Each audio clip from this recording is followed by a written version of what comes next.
मेरी बात को आप मानेंगे? मानेंगे? आज से आप जो बात आपके मम्मी पापा कहते हैं, जो बात आपके गुरुजन कहते हैं, वही बात मैं अपने तरीके से बोल रहा हूं।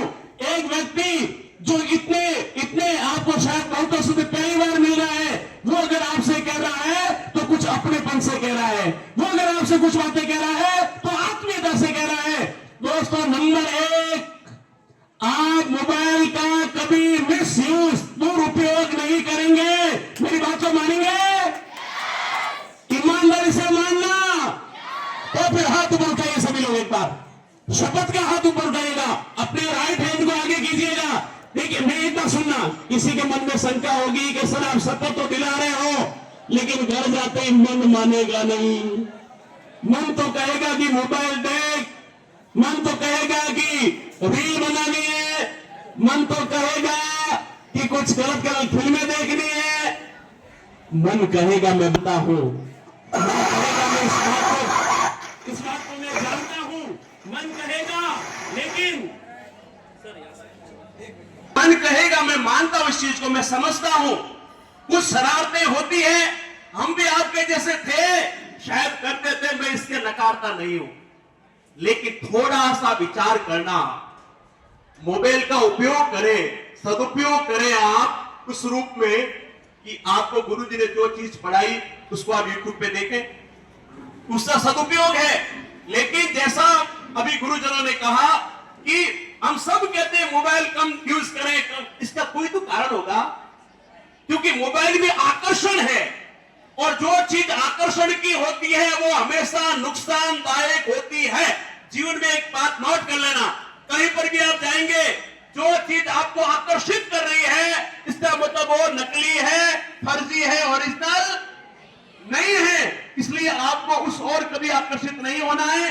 आपको केवल और केवल मोबाइल का सदुपयोग करना है। जो जरूरी है, आपके टीचर्स आपको नोट्स भेजते होंगे, आपको डॉक्यूमेंट फाइल भेजते होंगे, या आपको यूट्यूब पे कोई क्लास देखने देखिएगा, वो मना नहीं है आपको, लेकिन मोबाइल पे आप गेम नहीं खेलिए, नंबर एक। नंबर दो, फेसबुक, इंस्टाग्राम, उसका अभी उपयोग बंद कीजिए, क्योंकि अभी अगर आप इन चीजों में लगे रहोगे तो जिंदगी भर यही करते रहोगे। अभी अगर 4-5 साल आपने इन चीजों से थोड़ी दूरी बना के रखी, तो फिर जिंदगी भर आप इंस्टाग्राम बाद में चलाओगे, आपको कोई नहीं रोकेगा। नंबर दो, पहली बात तो हो गई क्लियर। नंबर दो, आपके अंदर आत्मविश्वास को हमेशा ऊंचा रखिए। आत्मविश्वास में दोस्तों वो ताकत होती है जो कम ज्ञान वाला व्यक्ति भी बहुत कुछ हासिल कर सकता है। मैं बहुत सिंपल सा उदाहरण दे रहा हूं आपको, एक बहुत सिंपल सा उदाहरण है। एक बहुत बड़े वैज्ञानिक हुए जिनका नाम था आइंस्टीन। आइंस्टीन एक बार किसी बहुत बड़े कोई वैज्ञानिक जो है संगोष्ठी के अंदर व्याख्यान देने के लिए जा रहे थे, तो आइंस्टीन का जो ड्राइवर था, और ध्यान से सुना मेरी बात को, आइंस्टीन का जो ड्राइवर था उसने कहा कि सर आप हमेशा व्याख्यान देते हो, मुझे भी आपके साथ ड्राइविंग करते हुए करीब 10-15 साल हो गए, आज मेरी इच्छा है कि आपकी जगह व्याख्यान मैं दूंगा। आइंस्टीन ने कहा कैसी बात कर रहे हो तुम, मेरी जगह व्याख्यान तुम दोगे, ये कैसे संभव है? कि सर प्लीज मुझ पर विश्वास कीजिएगा, कृपया मुझ पर विश्वास कीजिएगा, आज मैं आपकी जगह मुझे व्याख्यान देने का अवसर दीजिए। तो साहब आइंस्टीन ने अपना जो ड्रेस थी, वो गणवेश जो थी, ड्रेस थी, वो उनको दे दी ड्राइवर साहब को। वहां पहुंचे, ड्राइवर साहब ने आइंस्टीन की ड्रेस पहन ली, और फिर जो है आइंस्टीन, जहां पर आइंस्टीन को जाना था वहां पर कौन पहुंच गया? ध्यान से सुनने को बोलिए, कौन पहुंच गया? ड्राइवर पहुंच गया। जिस टॉपिक पर बोलना था उस ड्राइवर ने करीब आधा घंटा तक ध्यान से बढ़िया बढ़िया फर्स्ट क्लास बोला, बहुत अच्छा बोला, बहुत अच्छा बोला। अंत में आप जैसा कोई जागरूक विद्यार्थी बैठा था, उसने उससे विज्ञान से संबंधित कोई प्रश्न कर दिया। 2-4 प्रश्न आए, उसने उत्तर दे दिया अपने अनुभव से, क्योंकि 15 साल जब किसी व्यक्ति के साथ में रहता है तो उसके साथ में बहुत सारी चीजें वो स्वतः ही सीख जाता है। एक व्यक्ति ने प्रश्न किया, 4-5 प्रश्नों का तो उसने ड्राइवर ने दिया, लेकिन एक कोई आप जैसा बहुत होशियार विद्यार्थी था, उसने प्रश्न किया विज्ञान का, और उस प्रश्न का उत्तर ड्राइवर को नहीं आया। अब बताओ, आप उसकी जगह होते तो क्या करते? कुछ बताते, कुछ बता पाएंगे? अब मैं बताता हूं उसने क्या किया। अब देखिए, उसको प्रश्न का उत्तर नहीं आया तो उसका कॉन्फिडेंस, आत्मविश्वास, देखिए आत्मविश्वास में क्या ताकत होती है वो बता रहा हूं मैं आपको। उसने तुरंत कहा कि बस इतना हल्का प्रश्न किया आपने मेरे से, आपने इतना हल्का प्रश्न किया, अरे ये तो बहुत सामान्य प्रश्न है, इस प्रश्न का उत्तर तो मेरा ड्राइवर भी दे सकता है। अब वो ड्राइवर कौन था? आइंस्टीन। कौन से आइंस्टीन जी आ गए और उन्होंने कहा कि अभी तक आपसे जो वार्तालाप कर रहे थे वो मेरे ड्राइवर थे। अब मैं आइंस्टीन आपके सामने आया हूं। मेरे दोस्तों, मैं कहना चाहता हूं उस ड्राइवर में कितना कॉन्फिडेंस था, कितना आत्मविश्वास था कि उस आत्मविश्वास की बदौलत उसने सामने जो शुरू किया इसका तुरंत से समाधान कर दिया। इसलिए आप अपने अंदर के आत्मविश्वास को जगाइए। आपको लगता है कि मैं कोई भी कार्य पढ़ने का कहते हैं, आप पढ़ने बैठते हो, मन नहीं लगता है, आपके अंदर लगता है कि मैं कर नहीं सकता। आपको यही होता है कि मैं ये पढ़ नहीं सकता। ये अंदर जो आपके आत्मविश्वास की कमी है, यही आपको पढ़ने से रोकती है। इसलिए अपने आप, दुनिया का वो कोई कार्य नहीं है मेरे दोस्तों जो आप कर नहीं सकते। अरे जब एक नेत्रहीन व्यक्ति इतनी चुनौतियों को पार करके आप तक पहुंच सकता है, हेलेन केयर देख भी नहीं सकती थी, बोल भी नहीं सकती थी, सुन भी नहीं सकती थी, फिर भी वो चुनौतियों का पार करके सफलता को अर्जित करती है। तो फिर आप इतने बुद्धिमान, इतने समझदार, इतने विद्वज्जन और शिक्षकों का सानिध्य पा करके सफलता को अर्जित क्यों नहीं कर सकते? बिल्कुल कर सकते हैं। बस मुझे गहराई से बहुत सारी बातें करनी थी, तो मैं किसी दिन आऊंगा, तब संगीत के साथ में आपसे वो बातें करूंगा। और अंत में बस 2 मिनट में मैं इतनी बातें कहूंगा, कुछ बातें अंत में शुद्ध रूप से आप सुन लीजिएगा। आप जीवन में अपनाओगे तो जिंदगी में बहुत सुखी होगे। नंबर एक, अनुशासन में बने रहे।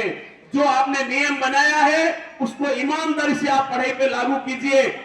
नंबर 2, आपको अपनी बुरी आदतें जो भी है, जो आपको लगता है कि मेरी पढ़ाई के अंदर बाधा उत्पन्न कर रही है, उनसे धीरे धीरे, मैं समझता हूं एकदम से नहीं हो पाओगे, धीरे धीरे उनसे दूरियां बनाने की कोशिश कीजिए। नंबर 3, आपकी जिन लोगों की संगति है, जैसे विद्यार्थियों की या जैसे कुछ साथियों की संगति है, आपको लगता है कि मेरी पढ़ाई में ये साथी बाधक है, तो उन साथियों से इकट्ठा कर दीजिएगा, तो क्या कर दीजिएगा। नंबर 4, आप अच्छी पुस्तकों का चयन के लिए आपको शिक्षक कहते हैं, तो उन्हीं पुस्तकों को आप पढ़िए। नंबर 5, आप जितना लिख करके पढ़ सकते हैं उतना लिख करके याद कीजिए तो आपको याद होगा। नंबर 6, परीक्षा देने जब जाएं तो उससे पहली रात काफी विद्यार्थी परीक्षा से 10 मिनट पहले तक भी छोड़ते नहीं रखना। ऐसा कतई न करें। जिस दिन आपकी परीक्षा हो उससे पहली रात आप रात को आराम से बढ़िया नींद लें, क्योंकि नींद पूरा न होना भी परीक्षा में कम नंबर आने का, कम मार्क्स आने का बहुत बड़ा कारण होता है। तो उस पर आप ध्यान दें। कुछ बातें आपको पढ़ाई से हट करके जीवन से संबंधित कोई 5 बातें बोल रहा हूं। नंबर 1, हमेशा आप अधिकार से पहले कर्तव्य को महत्व दें। आपका कर्तव्य, आप विद्यालय में, मान लीजिए आप हैं, किसी कमरे में यूं ही पंखा चल रहा है, आप बंद कीजिएगा। मान लीजिएगा किसी विद्यालय में, आप गांव में जा रहे हैं, कहीं पर पानी गिर रहा है नल से, आपने उस नल को बंद कर दिया। ऐसे बहुत से छोटे छोटे कार्य आपको लगते हैं, लेकिन ये हम सबके नागरिकों के, सबके नागरिक के कर्तव्य है। तो उस सबके नागरिक की ओर भी आप अपने जीवन को ढालिएगा। दूसरी बात एक जीवन के रूप में कहना चाहता हूं कि आप पर्यावरण के प्रति बहुत जागरूक होइएगा। हमारे सभी ग्रामीण साथी भी बैठे हैं, शिक्षक विद्वान भी बैठे हैं। मैं एक बहुत कहने को बहुत छोटा है लेकिन बहुत बड़ा निवेदन करता हूं आपसे, आप प्रयास करेंगे तो मुझे भी बहुत खुशी होगी। मेरा भी जो सहयोग होगा मैं करूंगा कि हम कोशिश करें कि हमारी जितनी शादी विवाह होते हैं या और कोई भी उत्सव होते हैं उसमें प्लास्टिक का कम से कम उपयोग करें। हमें आखिर में रूढ़ यह बैठा है, आखिर में हमें अपनी प्राचीन संस्कृति की ओर लौटना पड़ेगा, क्योंकि पर्यावरण प्रदूषण इतना हो रहा है। आप जानते हो, आज से 20 साल पहले हमारे यहाँ का टेम्परेचर 40 से ऊपर नहीं जाता था, 42 से ऊपर नहीं जाता था, लेकिन आज हमारा यहाँ गर्मी पड़ती है 50, 52, 53 डिग्री तक जा रहा है। इसके कारण हम ही है। इसलिए हम पर्यावरण को किसी भी प्रकार से, कई रूप में विस्तार से नहीं जाऊंगा, लेकिन हम जीवन में ऐसा कोई कार्य न करें जिससे हमारे पर्यावरण को नुकसान पहुंचता हो। बाकी तो मेरे ज्यादा कहने की आवश्यकता नहीं है।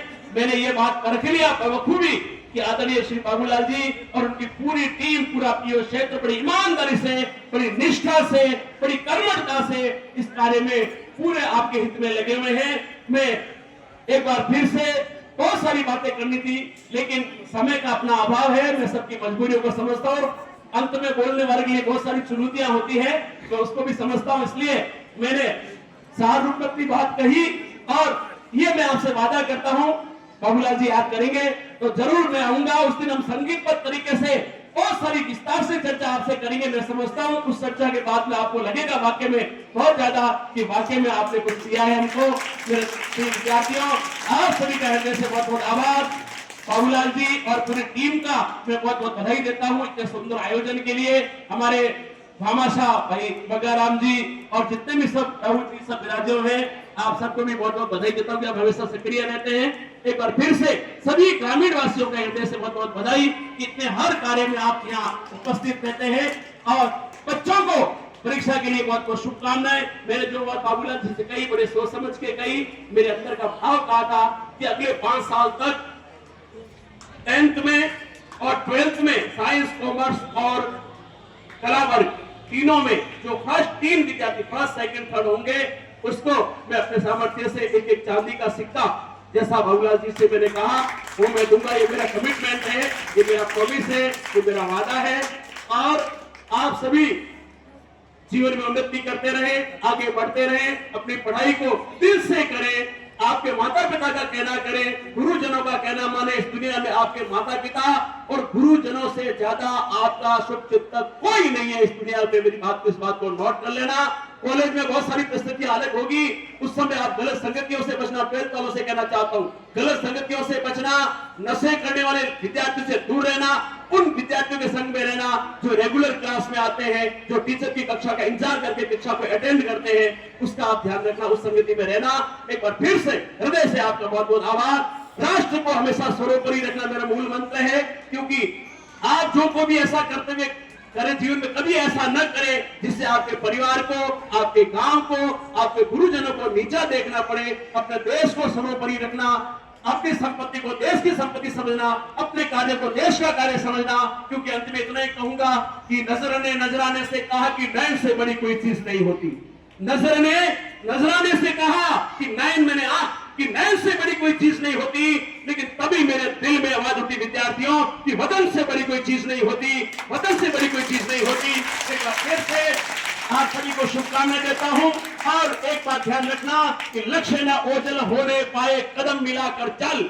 लक्ष्य बना के रखना, लक्ष्य न ओझल होने पाए, कदम मिलाकर चल। अरे सफलता तेरी चरण चूमेगी, आज नहीं तो कल, आज नहीं तो कल, आज नहीं तो कल। बहुत बहुत धन्यवाद। एक बार मैं करेंगे भारत माता की, भारत माता की, भारत माता की, वंदे वंदे वंदे। बहुत बहुत धन्यवाद।